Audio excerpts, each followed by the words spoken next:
Hello दोस्तों, नमस्कार। कल्याण IAS academy में आप सभी का एक बार फिर से हार्दिक स्वागत है। मित्रों, हमारी केस स्टडी की सीरीज चल रही है। केस स्टडी के अंतर्गत हम लोगों ने पिछले वीडियो में कुछ केस स्टडी का अध्ययन किया था जो कि भ्रष्टाचार पर आधारित थी। अब हम थोड़ा सा लेवल बढ़ाएंगे और आज थोड़े से नैतिक मूल्य, व्यावसायिक मूल्य और रेत माफिया पर बात करेंगे। मतलब एक प्रशासनिक अधिकारी के क्या अधिकार होते हैं, क्या कर्तव्य होते हैं, वह किस तरीके से कार्य कर सकता है। अर्थात पिछली की स्टडी की बात करें तो वह मुख्य तौर पर, सीधे तौर पर जो संबंधित थी वह चौथी यूनिट से थी। आज की केस स्टडी तीसरी यूनिट और दूसरी यूनिट से संबंधित रहेगी। किस किस से रहेगी? दूसरी यूनिट, तीसरी यूनिट और चौथी यूनिट। थोड़ा बहुत चौथी यूनिट भी इसमें सम्मिलित हो जाएगी। चलिए बात कर लेते हैं केस स्टडी की। तो पहली केस स्टडी है, तीसरे नंबर की है। दो केस स्टडी हम पिछली बार कर चुके हैं। तो तीसरी केस स्टडी है रेत माफिया के विरुद्ध प्रशासनिक अधिकारी की कार्यवाही से। इसमें विषय दिया गया है कि रेत माफिया है, उसके विरुद्ध प्रशासनिक अधिकारी की कार्यवाही की गई है। बात कर लेते हैं कि इस केस स्टडी में क्या क्या प्रकरण हमको दिया गया था और किसके आधार पर हमें प्रश्नों का उत्तर देना था। तो इसमें यदि हम प्रकरण की बात करें तो इसमें लिखा हुआ था कि प्रशासनिक अधिकारी 2009 बैच की आईएएस अधिकारी है ना। जो प्रशासनिक अधिकारी है जिसकी कार्यवाही की बात चल रही है वह 2009 बैच की आईएएस अधिकारी है जिन्हें उत्तर प्रदेश सरकार द्वारा सांप्रदायिक सौहार्द भंग करने का आरोप लगाकर निलंबित किया गया है। इन्हें क्या कर दिया गया है? निलंबित कर दिया गया है, क्योंकि इन्होंने क्या किया था? सांप्रदायिक सौहार्द को जन्म दिया था, उसको भंग किया था। जो शांति चल रही थी उसे धर्म के आधार पर भड़काने का कार्य किया था। यह आरोप लगाकर इन्हें क्या कर दिया गया है? निलंबित कर दिया गया है। सदर क्षेत्र उप प्रभागीय न्यायाधीश पद पर आसीन रहते हुए इन्होंने क्यों किया गया था? क्योंकि इन्होंने एक निर्माणाधीन मस्जिद का निरीक्षण किया था जिसको राज्य सरकार द्वारा अनुमोदन प्राप्त नहीं था। तो यह प्रकरण था आईएएस अधिकारी का, क्योंकि इन्होंने एक ऐसी मस्जिद का निर्माण चल रहा था जिसका निरीक्षण किया था जिसे राज्य सरकार का अनुमोदन प्रदान नहीं था, और फिर इस पर सांप्रदायिक सौहार्द का भंग करने का आरोप लगाकर इन्हें क्या कर दिया गया है? निलंबित कर दिया गया है। इसी समय आपने रेत का अवैध कारोबार पकड़ा है और निम्नलिखित कार्यवाही की है। तो क्या किया है आपने? एक रेत माफिया को पकड़ा है, रेत का अवैध कारोबार चल रहा था और उसमें कार्यवाही की। क्या क्या किया? आपने देखा कि जो रेड की थी उसके दौरान 81 गाड़ियां जब्त की गई हैं। कितनी गाड़ियां जब्त की हैं? 81 गाड़ियां जब्त की हैं। साथ ही साथ कार्यवाही की गोपनीयता के लिए कुछ सीमित संख्या में अधिकारियों को ही सूचना दी है, और इस दौरान उन्होंने अपराधियों को उस क्षेत्र में रंगे हाथों पकड़ा है। कैसे पकड़ा है? रंगे हाथों, अर्थात वह अपराध कर रहे थे उसी वक्त उन अपराधियों को पकड़ा गया था। यह कार्यवाही सुविधाजनक समय, जो ऑड आवर होता है, उसमें की गई थी। किसमें की गई थी? ऑड आवर में की गई थी। अब उक्त प्रकरण के परिप्रेक्ष्य में निम्नलिखित प्रश्नों के आपको उत्तर देने हैं। तो आपको केस स्टडी समझ में आ गई। केस स्टडी में क्या था कि एक प्रशासनिक अधिकारी 2009 बैच का आईएएस अधिकारी है जिन्हें उत्तर प्रदेश सरकार द्वारा सांप्रदायिक सौहार्द को भंग करने के आरोप में निलंबित कर दिया गया है, क्योंकि इन्होंने क्या किया था? उप प्रभागीय न्यायाधीश पद पर रहते हुए इन्होंने एक जो मस्जिद का निर्माण का कार्य चल रहा था उस पर क्या किया था? उसको रोक लगा दी थी, और इसी आधार पर इन्हें, जिसे राज्य सरकार की अनुमोदन प्रदान नहीं था, इसी आधार पर इन्हें क्या कर दिया गया था? निलंबित कर दिया गया था। उसी दौरान आप क्या कर रहे थे? आपने कारोबारी को पकड़ा है अवैध व्यापार करते हुए। निम्नलिखित कार्यवाही की है आपने। कार्यवाही में क्या क्या था कि जब आप रेड डाल रहे थे तो उस दौरान आपने 81 गाड़ियों को जब्त किया है। साथ ही साथ कार्यवाही की गोपनीयता को बनाए रखने के लिए आपने क्या किया है? कुछ ही प्रशासनिक अधिकारियों को इसकी सूचना दी थी। साथ ही साथ इस दौरान उन्होंने क्या किया है? अपराधियों को उस क्षेत्र में रंगे हाथों पकड़ा है, अर्थात वह अपराध कर रहे थे उसी वक्त आपने पकड़ा है। और यह कार्यवाही कब की गई थी? ऑड आवर में की गई थी, सुविधाजनक समय में की गई थी। इसके अंतर्गत प्रश्न पूछे गए हैं कि यदि अपराध सिद्ध नहीं हुआ तो क्या अधिकारी को किसी अन्य आरोप में सजा दी जानी चाहिए? ध्यान रखिए, इसमें दो केस स्टडी साथ साथ चल रही हैं। एक अधिकारी की बात चल रही थी और एक रेत माफिया की बात चल रही थी। एक प्रशासनिक अधिकारी की बात चल रही थी और एक रेत माफिया की बात चल रही थी। तो यहां क्या कहा गया है कि यदि अपराध सिद्ध नहीं हुआ तो क्या इन्हें किसी और अपराध के लिए सजा दे दी जानी चाहिए? दूसरा प्रश्न पूछा गया था कि क्या कार्यवाही में गोपनीयता अनुचित है, क्या कार्यवाही में गोपनीयता नहीं रखी जानी चाहिए, क्योंकि जब हमने भ्रष्टाचार के अंतर्गत देखा था तो भ्रष्टाचार को बढ़ावा देने में गोपनीयता सबसे प्रमुख कारण मानी गई थी। तो क्या यहां भी गोपनीयता को बरतना सही नहीं था, उसको भी हम देखेंगे। अगला प्रश्न था, क्या अपराधियों को दंड देना अधिकारी का दायित्व नहीं है। तो यहां पर आप प्रश्नों को देख रहे होंगे, आपको यहां पर दिखेगा कि यहां पर लोक प्रशासन से संबंधित चीजें अधिकतर पूछी गई हैं। एक आपको पूछा गया है कि प्रशासक के दायित्व क्या होते हैं, एक प्रशासनिक अधिकारी को क्या कार्य करना चाहिए।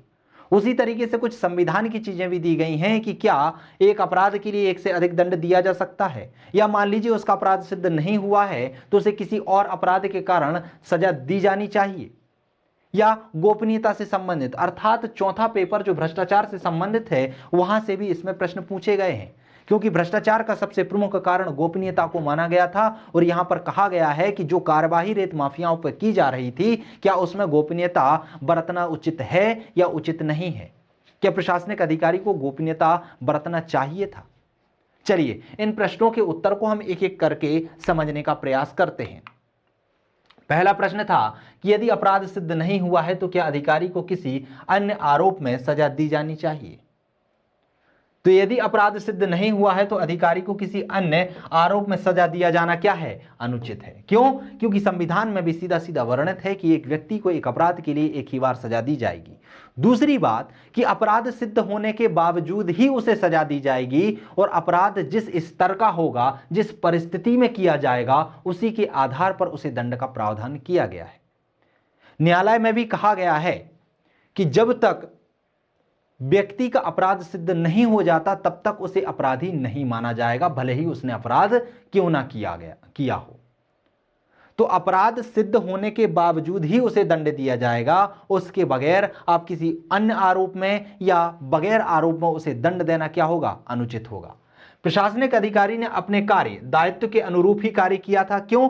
क्योंकि जो निर्माणाधीन मस्जिद थी उसको राज्य सरकार की अनुमति प्रदान ही नहीं थी, और वहां पर क्या हो रहा था, उसका निर्माण कार्य चल रहा था, तो उसका कर्तव्य था कि उसको पकड़ना था। वो बात अलग है कि लोगों ने उसे सांप्रदायिक सौहार्द भंग करने की दृष्टि से देखा और उन्हें निलंबित कर दिया।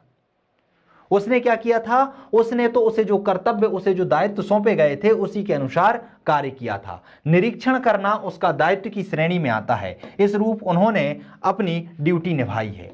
प्रकरण में कहीं भी निर्माणाधीन मस्जिद के संदर्भ में कार्यवाही का कोई भी उल्लेख नहीं किया गया है कि उसने उस पर कोई कार्यवाही की हो या उस पर रोक लगा दी हो या कुछ भी किया हो। ऐसे में केवल निरीक्षण को आधार बनाकर सजा दिया जाना उचित नहीं है। दोष सिद्ध होने पर ही दंड उचित होता है और आवश्यक भी होता है। यदि उसका अपराध सिद्ध होता है तो उसे दंड देना उचित भी है और सही भी है। अगला प्रश्न है कि प्रशासनिक दायित्वों के निर्वहन के दौरान कार्यवाही में गोपनीयता सर्वथा उचित है या नहीं।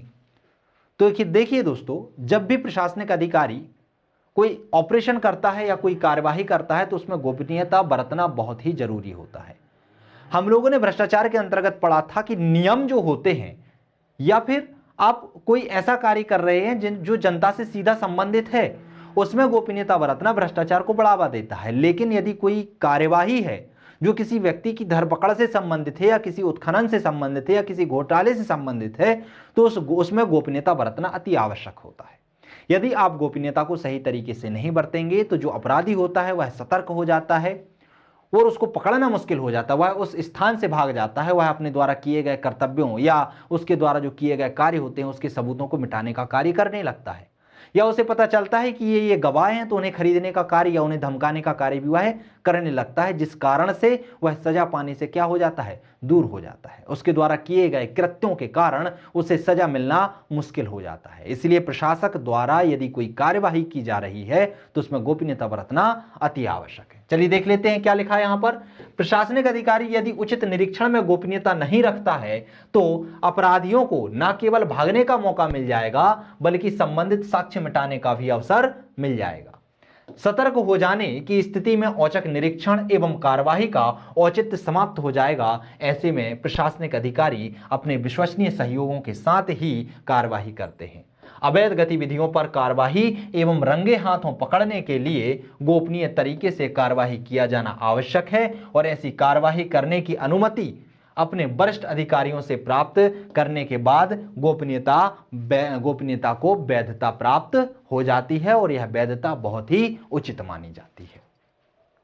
अगला प्रश्न देख लेते हैं, लेकिन उससे पहले यहां पर केस स्टडी में थोड़ा सा चीज और लिखी हुई है कि प्रस्तुत प्रकरण में अधिकारियों ने रेत के अवैध व्यापार के विरुद्ध कार्यवाही करते हुए, आप देखिएगा ये तो हमने लिखा आंसर, लेकिन अब केस स्टडी से भी इसे हम कंबाइन करेंगे, उससे भी समझने का प्रयास करेंगे।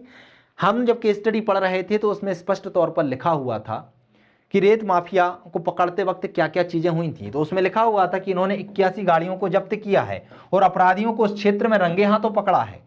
यदि कार्यवाही में गोपनीयता नहीं बरती जाती है तो इस अवैध कारोबार को पकड़ना संभव नहीं हो पाता और अपराधी सतर्क हो जाते और पहले ही भाग निकलते, इसलिए कार्यवाही में गोपनीयता बरतना उचित है। ये छोटा सा पैराग्राफ आप लिख देते हैं तो इससे क्या हो जाएगा, यह आंसर आपका केस स्टडी में संलिप्त हो जाएगा।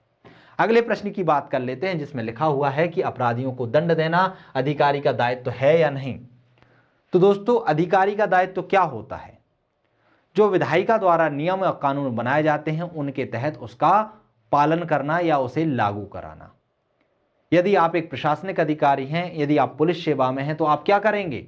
आप अपराध करने वाले को पकड़ेंगे, अपराध को रोकेंगे, ना कि अपराधी को दंड देंगे। दंड देने का काम किसका होता है? न्यायपालिका का होता है। आपने देखे होंगे लोकतंत्र के 4 स्तंभ होते हैं, विधायिका, कार्यपालिका, न्यायिका और मीडिया। सभी के कार्य अलग अलग होते हैं। विधायिका नियम को बनाती है, कार्यपालिका उन नियम को लागू कराती है और न्यायपालिका यह देखती है कि क्या वह नियम सही तरीके से लागू हुआ है या नहीं हुआ। यदि कोई व्यक्ति या कोई संस्था उस नियम का उल्लंघन करती है तो उसे दंड देने का अधिकार सिर्फ और सिर्फ न्यायपालिका के पास होता है। तो यहां पर लिखा गया है अपराधियों को दंड देने का अधिकार अधिकारी का दायित्व है या नहीं, तो स्पष्ट तौर पर उसका दायित्व नहीं है। उसका काम है कार्यवाही करना और कार्यवाही करके यदि लोग उसमें संलिप्त पाए जाते हैं तो उस पर धाराएं लगाकर, आईपीसी की धाराएं लगाकर उसे न्यायालय के समक्ष प्रस्तुत करना। प्रशासनिक अधिकारी अवैध गतिविधियों में संलिप्तता के संदर्भ में कार्यवाही में अपराधियों पर कार्यवाही करने के लिए उत्तरदायी है, परंतु दंडिक कार्यवाही करना उसके अधिकार क्षेत्र में नहीं आता है।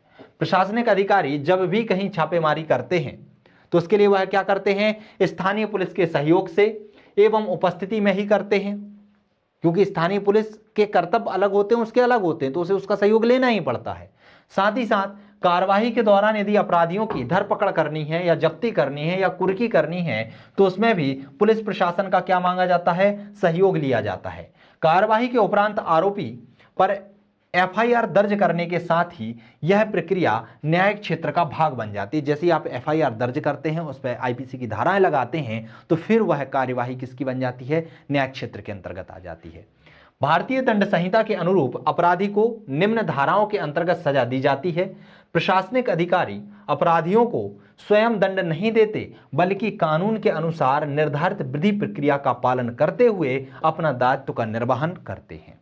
तो ये समझ में आया कि हर व्यक्ति का या हर संस्था का अलग एक कार्य होता है, अलग एक कर्तव्य होता है, अलग एक दायित्व होता है, जिसके रहते हुए वह उसी अनुसार कार्य करता है। न्याय क्षेत्र का अगर दंड देना है तो वह दंड देगी, कार्यपालिका का उस योजना को क्रियान्वयन करना है तो वह उसका क्रियान्वयन करेगी, विधायिका का काम नियम को बनाना है तो वह नियम को बनाएगी।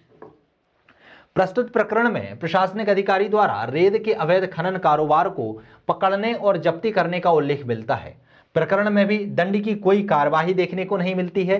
प्रशासनिक अधिकारी निर्धारित विधिक प्रक्रिया में के अनुरूप ही अपने दायित्वों का निर्वहन करते हैं। इस रूप में अपराधियों को दंड देना अधिकारी का दायित्व नहीं है, बल्कि न्यायिक अधिकारी का दायित्व होता है। यह एक अधिकारी न्यायिक अधिकारियों से युक्त होता है। यदि अधिकारी को न्यायिक अधिकार दे दिए जाते हैं तब वह इस पर दंडिक कार्यवाही कर सकता है, अन्यथा वह अपराधियों को पकड़ने की कार्यवाही कर सकता है, उसे दंड देने का कार्य नहीं कर सकता।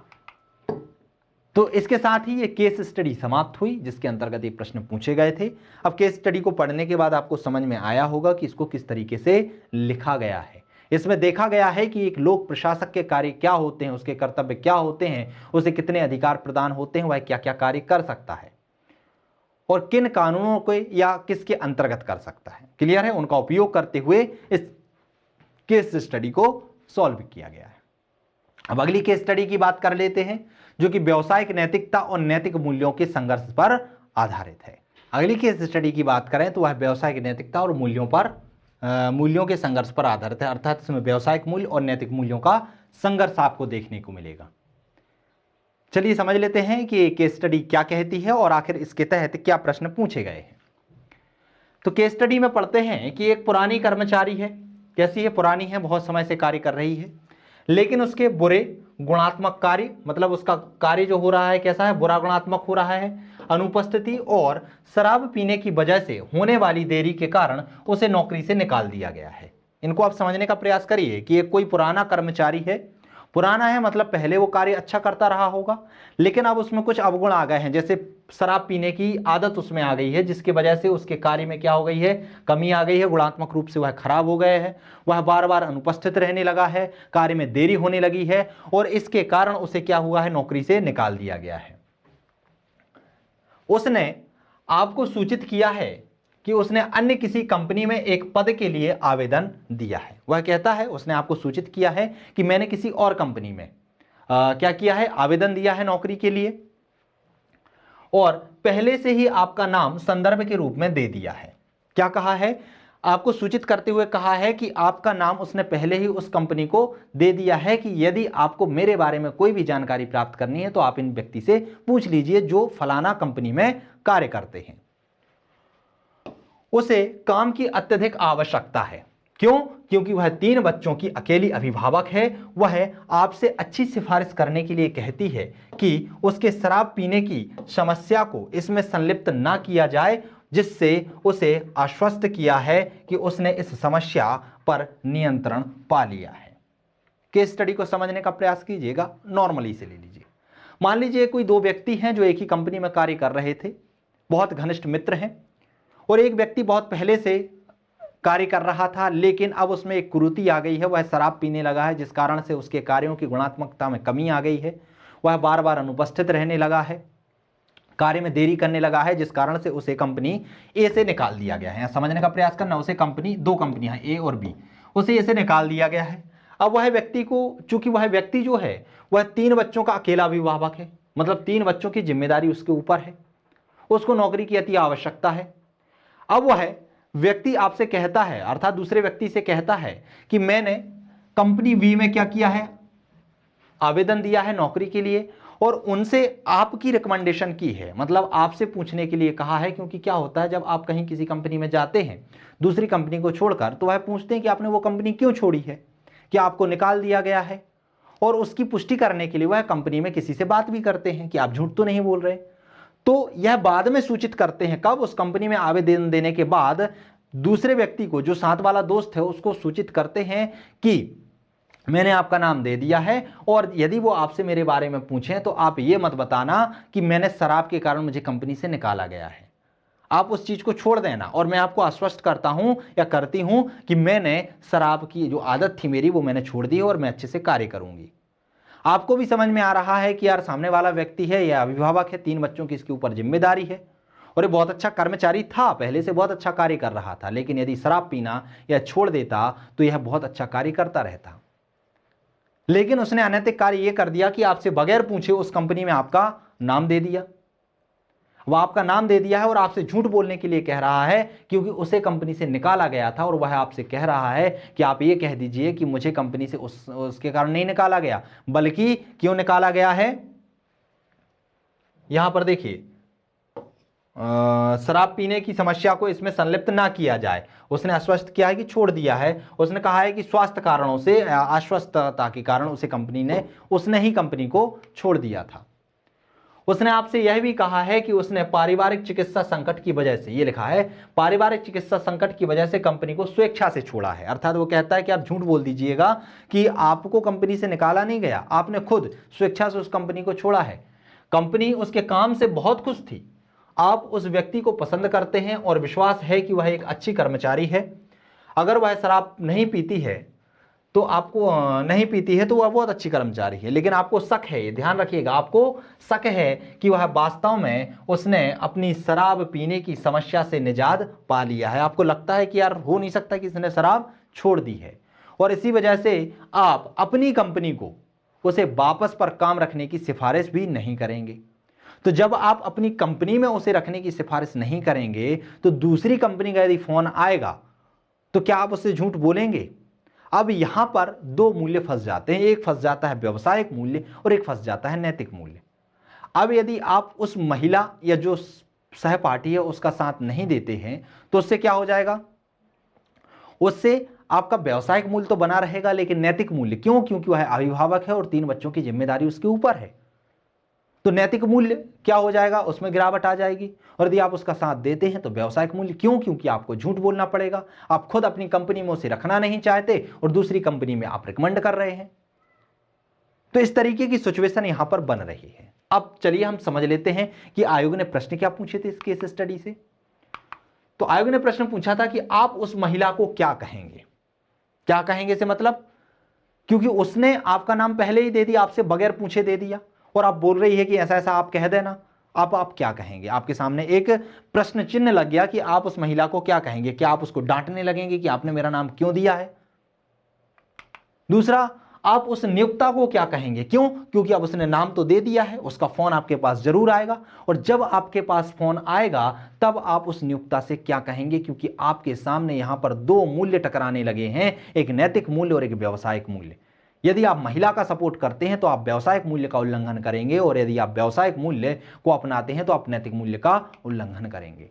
मान लीजिए कि आपका नाम भावी नियोक्ता को प्रस्तावित करने से पहले उसने आपसे इस संदर्भ में पूछ लिया हो, तो फिर आप क्या कहते?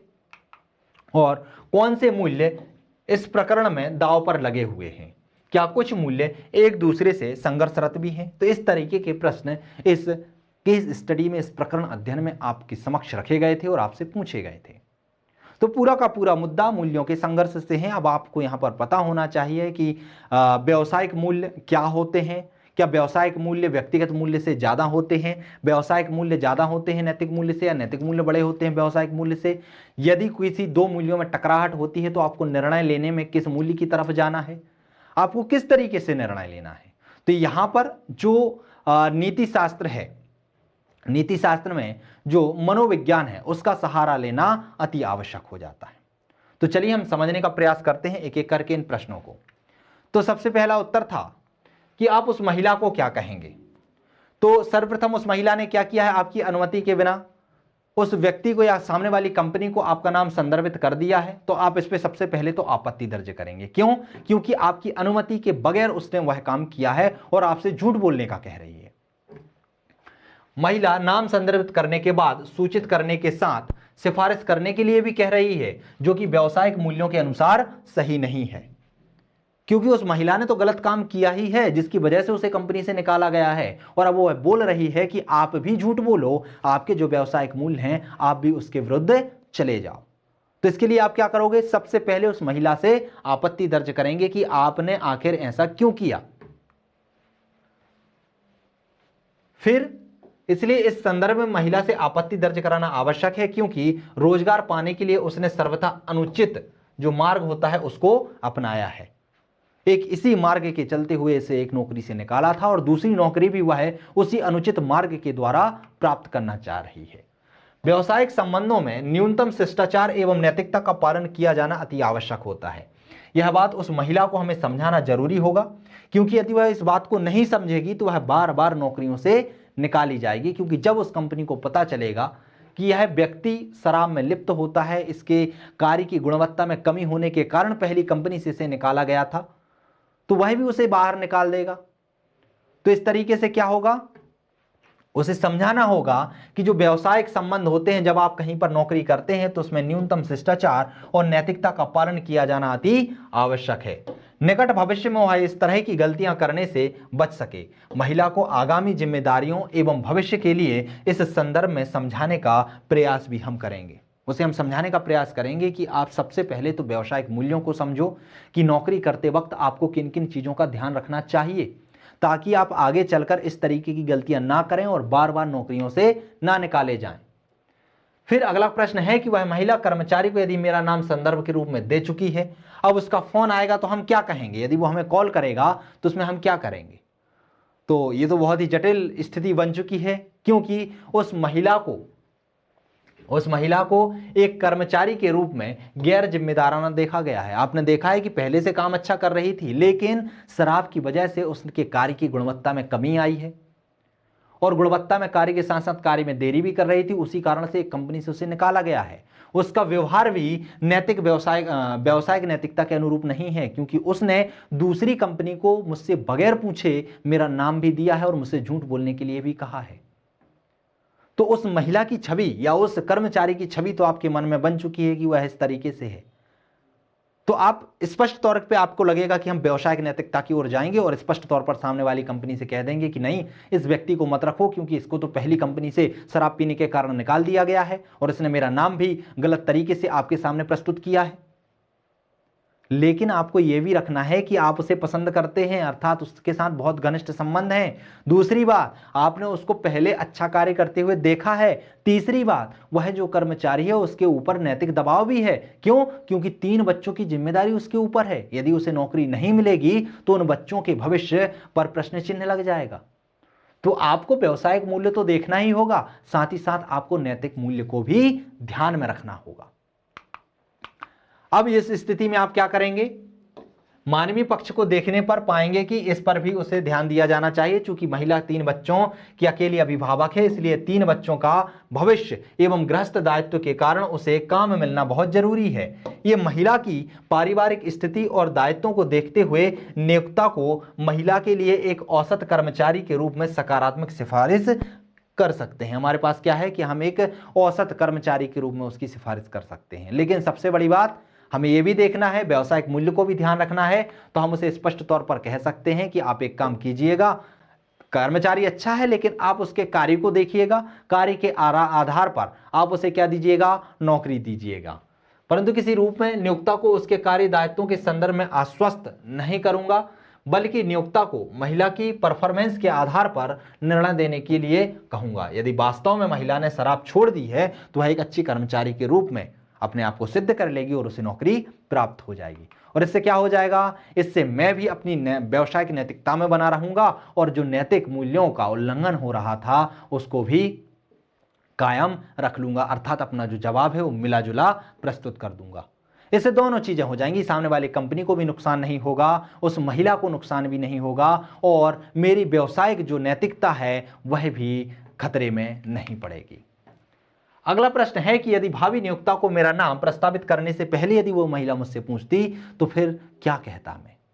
यदि ऐसा होता तो व्यावसायिक नैतिकता का पालन करना संभव हो पाता, क्योंकि मुझे पता होता कि यह महिला नाम देने से पहले मुझसे पूछेगी तो मैं पहले उस महिला को या उस कर्मचारी को ही समझाऊंगा कि आप इस तरीके से कार्य करिएगा और यदि आप इस तरीके से अपना परफॉर्मेंस अच्छा कर लेते हैं, ये आदतें छोड़ देते हैं जिसकी वजह से आपको नौकरी से निकाला गया है, तो आप एक अच्छे कर्मचारी के रूप में आगे बढ़ सकते हैं और उसमें आपकी नौकरी मिल जाएगी।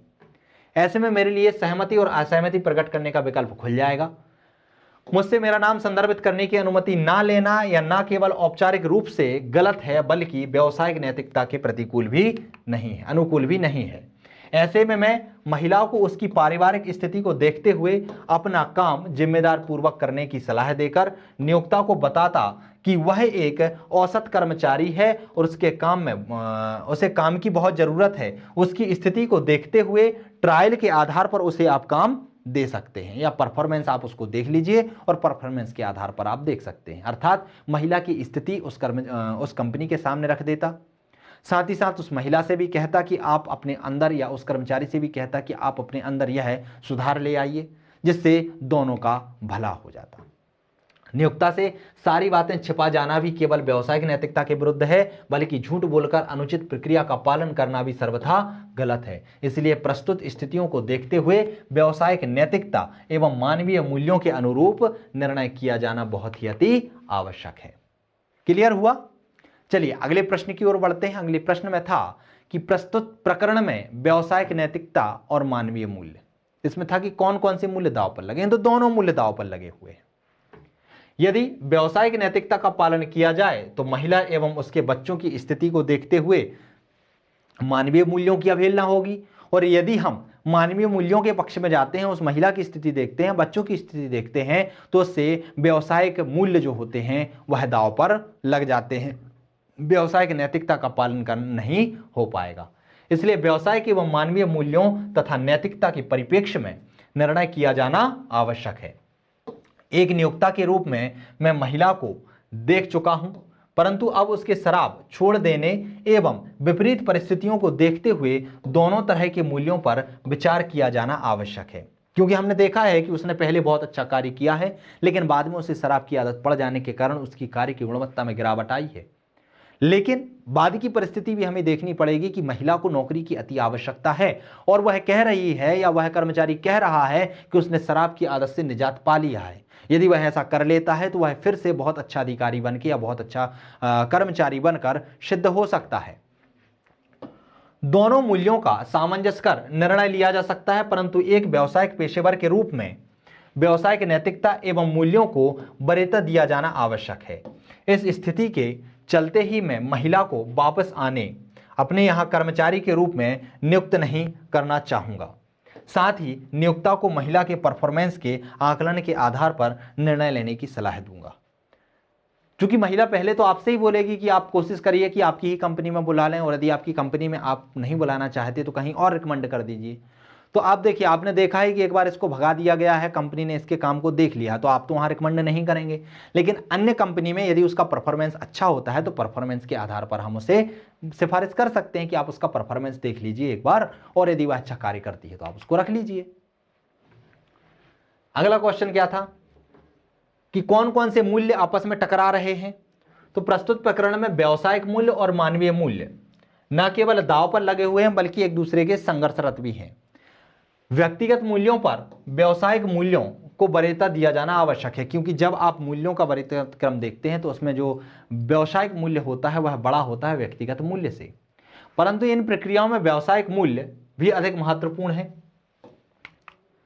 व्यावसायिक निर्णय में व्यावसायिक मूल्य एवं व्यक्तिगत एवं मानवीय मूल्यों में संघर्ष सामान्य रूप में होता ही रहता है। प्रकरण में महिला ने बिना अनुमति के नाम संदर्भ करना और झूठी सिफारिश करने का आग्रह करना जैसी गलतियां की हैं, जो व्यावसायिक नैतिकता के विरुद्ध हैं। परंतु इस प्रकरण का दूसरा पक्ष देखें तो महिला की पारिवारिक स्थिति, 3 बच्चों का दायित्व और बेरोजगार होना निश्चित रूप से विचारणीय है। समझ में आया? मूल्य हम देख रहे हैं, वही केस स्टडी है। हमने देखा है कि उसने व्यावसायिक मूल्यों का उल्लंघन पूर्ण तरीके से किया है। उसने आपसे बगैर पूछे आपका नाम दे दिया है और आपसे झूठ बोलने का बोल रही है।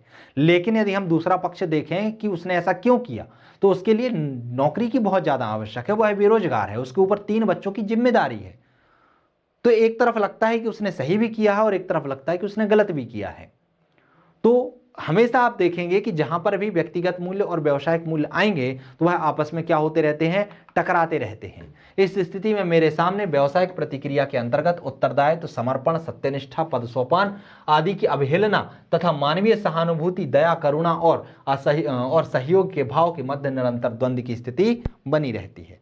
क्योंकि जब आप व्यावसायिक मूल्य के अंतर्गत चलते हैं तो आपको बताया जाता है कि आपको जो भी उत्तरदायित्व सौंपे गए हैं उस व्यवसाय के द्वारा, वह आपको पूर्ण अंतरात्मा के साथ सही तरीके से करना है। आपको पूर्ण समर्पण की भावना से अपना कार्य करना है, आपको सत्यनिष्ठा रहना है, आपने जो कहा है उसी के अनुसार आपको कार्य करना है। पद सोपान जैसी स्थिति जो होती है वह सभी व्यावसायिक मूल्य के अंतर्गत आते हैं। लेकिन मानवीय मूल्यों की बात करें तो सहानुभूति, क्योंकि उस महिला की स्थिति बहुत ही दयनीय होती जा रही है, उसके ऊपर वो 3 बच्चों के पालन पोषण का दायित्व है, तो हमें सहानुभूति, दया, करुणा और सहयोग जैसे भाव उत्पन्न होते हैं, और इन दोनों में ही क्या हो रहा है, निरंतर द्वंद्व की स्थिति बनी हुई है। किसी भी एक पक्ष में अधिक महत्व दिया जाना सर्वथा उचित प्रतीत नहीं होता है, और ऐसे में सामान्यतः मध्यम मार्ग का ही हम प्रयोग करेंगे। और मध्यम मार्ग हम कहां से सीखते हैं, महात्मा बुद्ध से सीखते हैं।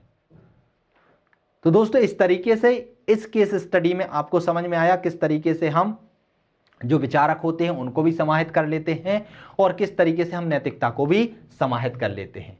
इस संदर्भ में महिला को समझाकर उसे विश्वास में लिए जाने तथा भावी नियोक्ताओं से बेहतर संबंध बनाने का विकल्प भी उचित हो सकता है। भावी नियोक्ता भी महिला एवं बच्चों के मानवीय पक्ष को देखते हुए महिला को नियुक्त करने के लिए विचार कर सकता है। तो इसके साथ ही इस केस स्टडी में जितने भी पक्ष थे हमने उनको समझने का प्रयास किया। हमने देखा कि इसको हम किस तरीके से सॉल्व कर सकते हैं। तो आप देखिएगा इसमें कुछ अलग से जानकारी की आवश्यकता नहीं होती है। बस यदि आपने एथिक्स की चारों यूनिटों का अध्ययन बहुत अच्छे से किया है, उनको आत्मसात किया है, उसको अपने अभ्यास में लाया है, बार बार अभ्यास किया है, तो आप किसी भी केस स्टडी को बहुत आसानी तरीके से ही सॉल्व कर पाएंगे। तो दोस्तों इस केस स्टडी में बस इतना ही। मिलते हैं अगली वीडियो में अगली केस स्टडियों के साथ, जिसमें हम उन्हें पढ़कर इन्हें सॉल्व करने का प्रयास करेंगे और जानेंगे कि आखिर उनके अंतर्गत हमें किस तरीके से लिखना था। तो दोस्तों मिलते हैं हम अगले वीडियो में, तब तक के लिए नमस्कार।